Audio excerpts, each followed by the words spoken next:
വിക്ടറാണ് ചേട്ടനെ ജൂലിയുടെ വലയിൽ വീഴ്ത്തിയത്. He was mad of her. അച്ഛൻ ആപത്തും എതിർത്തു, കൂട്ടാക്കിയില്ല. അച്ഛൻ മരിച്ചപ്പോൾ ചേട്ടൻ ജൂലിയെ വിവാഹം ചെയ്തു. സ്വതവേ ഒരു ഹാപ്പി ഗോ ലക്കി നേച്ചറായിരുന്നു ചേട്ടൻ്റേത്. ജൂലിയുടെ സ്വാധീനം, വിക്ടറിന്റെ ഒത്താശകൾ, ചേട്ടനൊരു മുഴുക്കുടിയനായി മാറി. ഒന്നിലുമില്ല ഒരു ശ്രദ്ധ. ജൂലിയെ ഒരു കരുവാക്കി വിക്ടർ എല്ലാ കാര്യങ്ങളിലും ഇടപെടാൻ തുടങ്ങി.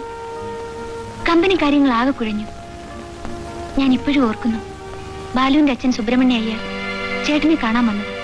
ചോദിക്കാനും പറയാനും ആരുമില്ലെന്ന ധൈര്യത്തിൽ ഡയറക്ടർമാർ കമ്പനിയിൽ പല വിധത്തിലുള്ള തിരിമറികളാണ് നടത്തുന്നത്. കാര്യങ്ങളൊക്കെ കുഴപ്പത്തിലേക്ക് നീക്കൊണ്ടിരിക്കുകയാണ്. മാനേജർ എന്ന നിലയിൽ എനിക്ക് പരിധികളുണ്ട്. കൊച്ചു മുതലാളി കമ്പനി കാര്യത്തിൽ കുറെ കൂടി ശ്രദ്ധ കാണിക്കണം. എന്റെ സ്വാമി, കണ്ടില്ലേ, എന്റെ കാര്യം നോക്കാൻ തന്നെ എനിക്ക് സമയം പോരാ. ഇവൻ ഈ വിക്ടർ ഇവനുള്ളത് കൊണ്ടാണ് ഇത്രയെങ്കിലും. സ്വാമിക്കൊരു ഡ്രിങ്ക് കൊടു. വേണ്ട, ഞാൻ പോകുന്നു. താങ്കളേക്ക് ഓവർ സ്മാർട്ടായിരുന്നു പറഞ്ഞേക്കാം. മേലാലി മാതിരി ഏഷങ്ങളും കംപ്ലൈൻസ് ആയിട്ട് ഇവിടെ വന്നാലുണ്ടല്ലോ. ദേവദാസിന് നോക്കാൻ സമയമില്ലെങ്കിൽ ഞാനുണ്ട് ഇവിടെ, വിക്ടർ ഉണ്ട്. തന്നെ ഏൽപ്പിച്ച ജോലി താനങ്ങ് അന്വേഷിച്ചാൽ മതി. അറിഞ്ഞുകൊണ്ട് നാശത്തിന് വളം വെച്ചുകൊടുക്കായിരുന്നു ചേട്ടൻ.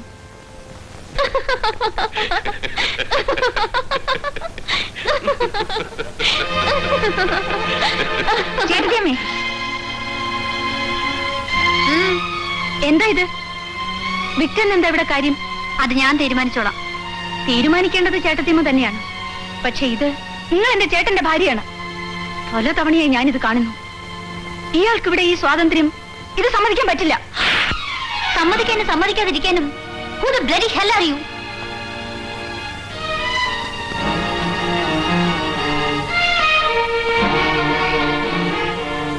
തിരിച്ചടിക്കാൻ അറിയാഞ്ഞിട്ടല്ല. ഞാൻ ഇവിടുത്തെ ആരാണ്? നിങ്ങളുടെ ഭാര്യയോ അതോ ഇവിടുത്തെ വേലക്കാരിയോ? നിങ്ങളുടെ അനുജത്തിന്റെ തല്ലും തൊഴിയും കൊള്ളാൻ എനിക്ക് വയ്യ. രാധേ, രാധേ, എന്താ? ഞാനിത് മുൻകൂട്ടി കാണണ്ടായിരുന്നു. അച്ഛന്റെ നിന്റെയൊക്കെ ഇഷ്ടത്തിന് വിരുദ്ധമായി നടത്തിയ കല്യാണമല്ലേ ഇത്? അതിന്റെ ചുരുക്കനൊക്കെ അവളോടെ കാണും. ചേട്ടാ വേണ്ട, നിന്നോട് ഇവിടുന്ന് മാറി താമസിക്കാൻ പറഞ്ഞാൽ അച്ഛനല്ലാത്ത പാവ അനുജത്തിയെ ഞാനിവിടെ നിറക്കി വിട്ടെന്ന് പറയും. No, I don't want it. നിങ്ങൾ ഒരുമിച്ച് ഒരിടത്തിനി അത് ശരിയാവില്ല. ഞാൻ മാറി താമസിക്കാം. ചേട്ടാ, ഷട്ട് ഫാമിലി ഉണ്ടല്ലോ ഒരു ബംഗ്ലാവ്, ഞാനും ഇവളും അങ്ങോട്ടേക്ക് മാറാം. അതാ നല്ലത്, അല്ലടാ വിക്ടർ? ഞാൻ ഒറ്റയ്ക്കായി. എന്റെ മനസ്സ് മടുത്തിരിക്കുമ്പോഴാണ് ഹാർവാർഡ് യൂണിവേഴ്സിറ്റിയിൽ MBAക്ക് അഡ്മിഷൻ കിട്ടിയത്. രക്ഷപ്പെടാനൊരു അവസരമായി കരുതി ഞാൻ സ്റ്റേറ്റ്സിൽ പോയി. പിന്നെ മടങ്ങിയെത്തിയത് ചേട്ടന്റെ കേബിൾ കിട്ടിയപ്പോഴാണ്. From his dead bed.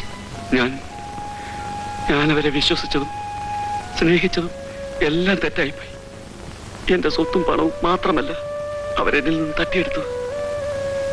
സുഖമില്ലാതെ ഹോസ്പിറ്റലിൽ ചെക്കപ്പിന് ചെന്നപ്പോഴാണ് ഞാൻ അറിയുന്നത്, കഴിഞ്ഞ 1.5 വർഷമായി ജോലിയും വിട്ടും എനിക്ക് മദ്യത്തിൽ അല്പാൽപമായി വിഷം കലർത്തി തന്നുകൊണ്ടിരിക്കുകയായിരുന്നു. Slow poisoning. രക്ഷപ്പെടാനാവാത്ത വിധം അതിന്റെ രക്തത്തിൽ കലർന്നുപോയി. എന്നോട് ക്ഷമിക്കൂരാതെ. ചേട്ടനോട് ഞാൻ എന്നേ ക്ഷമിച്ചു.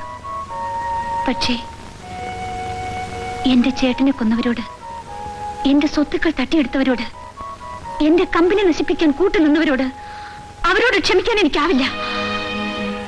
ഒരിക്കലും. എനിക്കവരോട് പ്രതികാരം ചെയ്യണം.